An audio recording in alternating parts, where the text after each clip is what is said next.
पितृपक्ष परंपरा का आरंभ किस कारण से हुआ था और ये किस राजा के कारण पितृपक्ष में श्राद्ध की परंपरा को आरंभ किया था, उसके बारे में बताऊंगी। भाद्रपद मास की पूर्णिमा से अश्विन मास की अमावस्या तक मनाए जाने वाले 16 दिन के पितृपक्ष में किए जाने वाले श्राद्ध हमारी सनातन परंपरा का हिस्सा है। श्राद्ध का विस्तार से उल्लेख द्वापर युग में महाभारत काल में मिलता है। महाभारत के अनुशासन पर्व में भीष्म पितामह की युधिष्ठिर के साथ श्राद्ध के संबंध में विस्तार से चर्चा है। महाभारत काल में सबसे पहले श्राद्ध का उपदेश अत्रि मुनि ने महर्षि निमि को दिया था। इससे सुनने के पश्चात ऋषि निमि ने अपने पुत्र का श्राद्ध किया।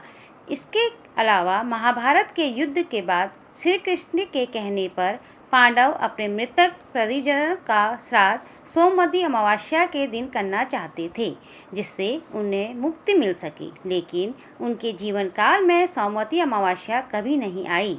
इससे क्रोधित होकर युधिष्ठिर ने सोमवती अमावस्या को श्राप दिया कि आगे से वर्ष में एक बार सोमवती अमावस्या अवश्य आएगी।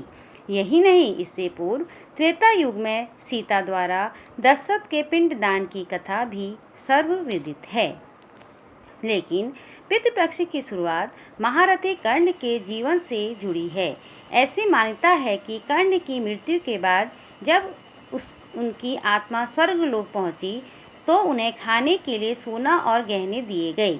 कर्ण को समझ नहीं आया कि उन्हें भोजन की जगह सोना क्यों दिया जा रहा है। उन्होंने देवराज इंद्र से पूछा कि उनके साथ ऐसा व्यवहार क्यों हो रहा है।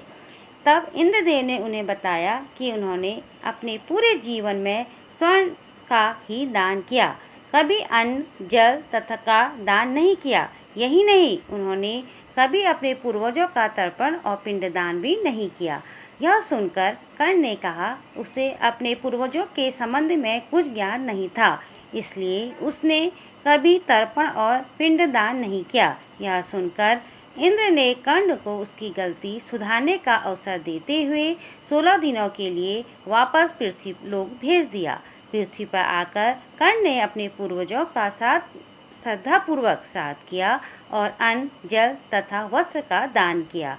यह करने के पश्चात ही कर्ण को मुक्ति और तृप्ति मिली। ऐसी मान्यता है कि इन्हीं 16 दिनों को पृथ्वी पर पितृपक्ष के रूप में मनाने की शुरुआत हुई, जिससे पितरों को मुक्ति और तृप्ति दोनों मिल सके। श्राद्ध करने से पितरों को मुक्ति मिलती है, जबकि पिंडदान और तर्पण से तृप्ति मिलती है। ऐसी मान्यता है कि मृत्यु लोक में समस्त वैभव के बाद भी जल का अभाव होता है, जिससे पितृ प्यासे रह जाते हैं। इसलिए काले तिल युक्त जल से तर्पण करने से पितरों को विशेष तृप्ति मिलती है। धन्यवाद।